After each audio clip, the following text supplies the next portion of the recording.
তুমি মোবাইলের ইন্টারনেটটা অন করলে আর সাথে সাথে এই নোটিফিকেশন বারে বিভিন্ন ধরনের নোংরা নোংরা মেসেজ, নোংরা নোংরা নোটিফিকেশন কিন্তু ক্রোম ব্রাউজার থেকে আসতে থাকে। তুমি যদি এই ক্রোম ব্রাউজার জায়গায় অন্য ব্রাউজার ইউজ করো, আর যে কারণে কিন্তু তুমি অনেক অপমানিত বোধ করো। তো এই সমস্যা থেকে মুক্তি দেওয়ার জন্য আজকের এই ভিডিওতে তোমাদেরকে দেখিয়ে দিব কিভাবে ক্রোম ব্রাউজার বা অন্যান্য ব্রাউজার থেকে আসা নোটিফিকেশনগুলোকে বন্ধ করবে।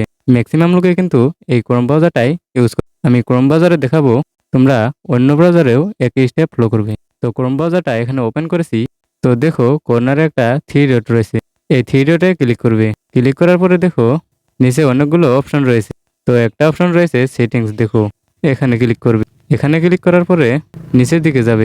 নিচের দিকে গেলে একটা অপশন পাবে, দেখবে সাইট সেটিংস নামে, এখানে ক্লিক করবে। আর এখানে ক্লিক করলে কিন্তু যত পারমিশন এখানে দিয়েছো তার কারণে কিন্তু ক্রোম ব্রাউজার বা অন্যান্য ব্রাউজার থেকে বিভিন্ন ধরনের নোংরা নোংরা নোটিফিকেশন বা খারাপ খারাপ ভিডিওর ছবি বা ইমেজের নোটিফিকেশন বারে কিন্তু এসে যায়। তো সর্বপ্রথম যে কাজটা করতে হবে, দেখো এখানে একটা অপশন রয়েছে নোটিফিকেশন নামে। তো এখানে ক্লিক করবে। দেখতে পাচ্ছ এখানে নোটিফিকেশন সেটিংটা কিন্তু অন রয়েছে। তোমাদের যদি অন করা থাকে অবশ্যই এটা অফ করে দিবে। এরপরে ব্যাকে ফিরে আসবে। এরপরে আবারও একটা অপশন রয়েছে পপ আপস এন্ড রিডাইরেকশন নামে, এখানে ক্লিক করবে। দেখো এটাও কিন্তু অন রয়েছে, এটাকেও অফ করে দিবে।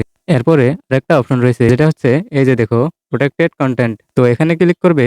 এখানে এলাও করা রয়েছে, তোমাদেরও যদি এলাও করা থাকে তাহলে কি করবে, জাস্ট ব্লক করে দিবে। প্রোটেক্টেড কন্টেন্ট জাস্ট এর সমস্ত নোংরা নোংরা ভিডিও, ইমেজ বা নোটিফিকেশন কিন্তু সেটা ব্লক করার জন্য এই সেটিংসটা। তো ব্লক হয়ে গেল। এরপরে কিন্তু আরেকটা অপশন রয়েছে এই যে ব্যাকগ্রাউন্ড চেঞ্জ। তো এখানে ক্লিক করবে।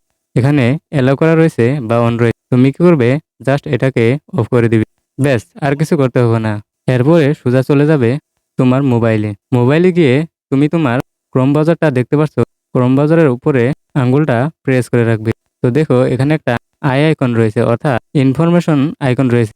তুমি জাস্ট এখানে ক্লিক করবে। তো ক্লিক করার পরে দেখবে এই ক্রোম ব্রাউজারের যে ইনফরমেশনটা এটা কিন্তু এখানে চলে আসছে। তো দেখো এখানে নিচের দিকে একটা অপশন রয়েছে নোটিফিকেশন নামে। তো এই নোটিফিকেশনে ক্লিক করে দিবে। ক্লিক করার পরে দেখো এখানে সমস্ত নোটিফিকেশন অন করা রয়েছে। সর্বপ্রথম যে বাটনটা রয়েছে শো নোটিফিকেশন, এটাকে জাস্ট অফ করে দিলে কিন্তু সমস্ত বাটন অফ হয়ে যাবে। ব্যাস, আর কিছু করতে হবে না। এরপর থেকে দেখবে তোমার মোবাইলে ক্রোম ব্রাউজার বা অন্যান্য ব্রাউজার থেকে নোংরা নোংরা খারাপ খারাপ ভিডিও, নোটিফিকেশন বা মেসেজ যেগুলো নোটিফিকেশন আসতো ওগুলো কিন্তু আর আসবে না। তো ভিডিওটা ভালো লাগলো অবশ্যই লাইক করে চ্যানেলটাকে সাবস্ক্রাইব করে দিবে, কমেন্ট করে জানিয়ে দিবে ভিডিওটা কেমন হলো। তো দেখা হচ্ছে পরবর্তী কোনো এই ধরনের হেল্পফুল ভিডিওর সাথে।